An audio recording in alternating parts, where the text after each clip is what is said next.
Análise experimental do comportamento. Aula 4. Extinção e generalização respondente. Que bom ter você aqui de volta no nosso canal.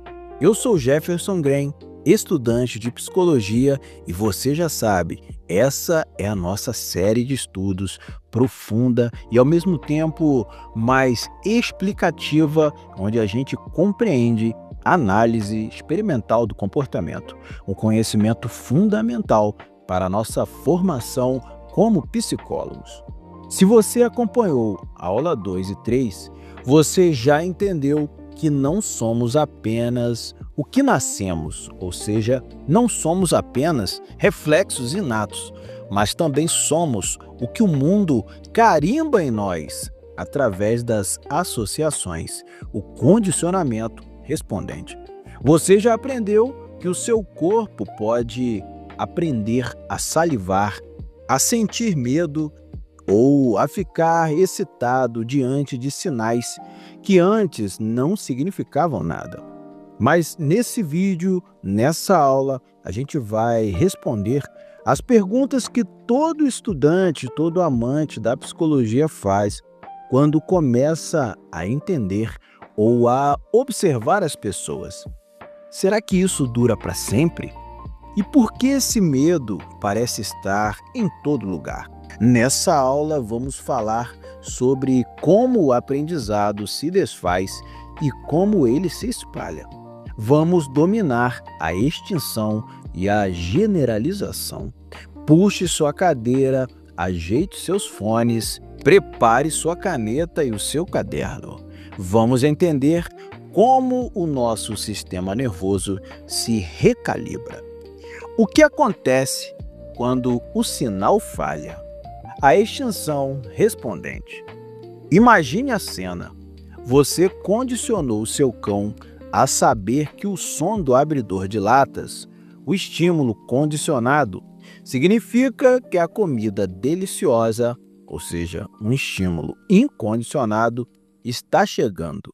Basta um clique no abridor e ele já está lá, babando e abanando o rabo, como uma resposta condicionada. Mas imagine que o abridor de latas quebra e você passa a usar apenas sacos plásticos. Durante semanas, você usa o abridor de latas quebrado apenas para organizar a gaveta, fazendo barulho, mas sem nunca mais dar comida logo em seguida. O que acontece? Segundo Moreira e Medeiros, no seu livro Princípios Básicos da Análise do Comportamento, se apresentarmos o estímulo condicionado, o som, repetidas vezes, sem o estímulo incondicionado, a comida, a força da resposta condicionada, que é a salivação, vai diminuindo gradualmente até desaparecer. Esse processo se chama extinção respondente. Mas a extinção não é esquecimento. Aqui está o primeiro pulo do gato para você anotar no seu caderno. A extinção não apaga o registro do cérebro. Ela não é um delete no disco rígido. Ela é um novo aprendizado. O organismo aprende que naquele novo contexto, aquele estímulo não é mais um sinal confiável. É como aquela música que te lembrava alguém especial. No começo, ouvir a música te fazia chorar. Mas depois de ouvir a mesma música 100 vezes sozinho, fazendo faxina ou lavando louça, sem que a pessoa esteja lá ou sem que a emoção seja alimentada, a música perde o poder. Ela foi extinta. O fantasma do passado. Recuperação espontânea. Você acha que a extinção acabou? Cuidado! Existe um fenômeno que confunde muito quem está começando na clínica: a recuperação espontânea. Imagine que você tratou seu medo de elevador. Você foi tantas vezes ao elevador sem que nada ruim acontecesse que o medo sumiu. Mas após um mês de férias na praia, longe de elevadores, você volta para o seu prédio e, ao ver a porta metálica, sente um frio súbito na barriga. O que é isso? É o seu corpo testando o ambiente. Após um período de descanso sem exposição ao estímulo, a resposta condicionada pode reaparecer, mesmo que com menos intensidade. É uma prova biológica de que o condicionamento original ainda está lá, arquivado. Mas fique tranquilo, se você continuar se expondo sem o estímulo ruim, a segunda extinção é muito mais rápida que a primeira. Quando o medo ganha asas, generalização respondente. Agora vamos para um tema que explica por que as fobias podem ser tão paralisantes. A generalização respondente. O nosso corpo não é um perito em detalhes técnicos. Ele sobrevive por aproximação. Se você foi picado por uma abelha preta e amarela, um estímulo incondicionado que causou dor e medo, seu corpo seria muito tolo se esperasse ser picado por uma vespa para sentir medo dela também. A generalização ocorre quando estímulos que são fisicamente parecidos com o estímulo condicionado original também passam a a produzir a resposta condicionada. Vou repetir novamente. A generalização ocorre quando estímulos que são fisicamente parecidos com o estímulo condicionado original também passam a produzir a resposta condicionada. O gradiente de generalização.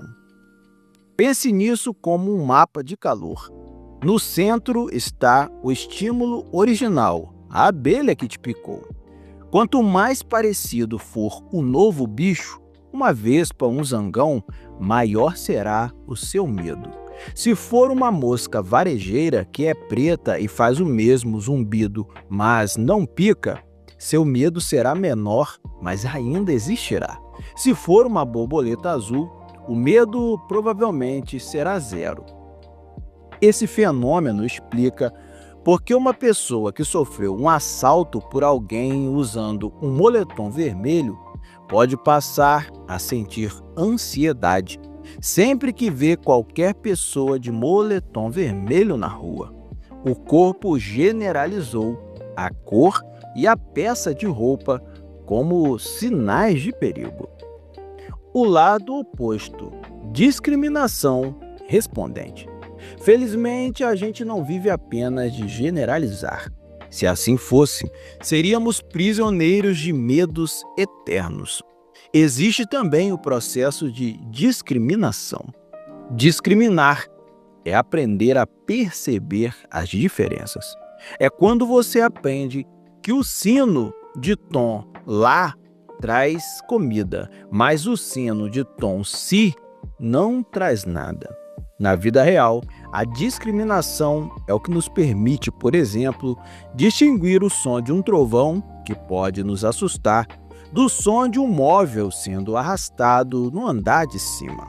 Como estudantes de psicologia e amantes dessa ciência incrível, precisamos entender que a terapia muitas vezes é um processo de ajudar o cliente a discriminar. Aquele homem que te feriu no passado era um estímulo específico. Este homem aqui na sua frente é um estímulo diferente. O experimento que parou a psicologia. O pequeno Albert. Não dá para falar de generalização sem citar o polêmico estudo de John B. Watson.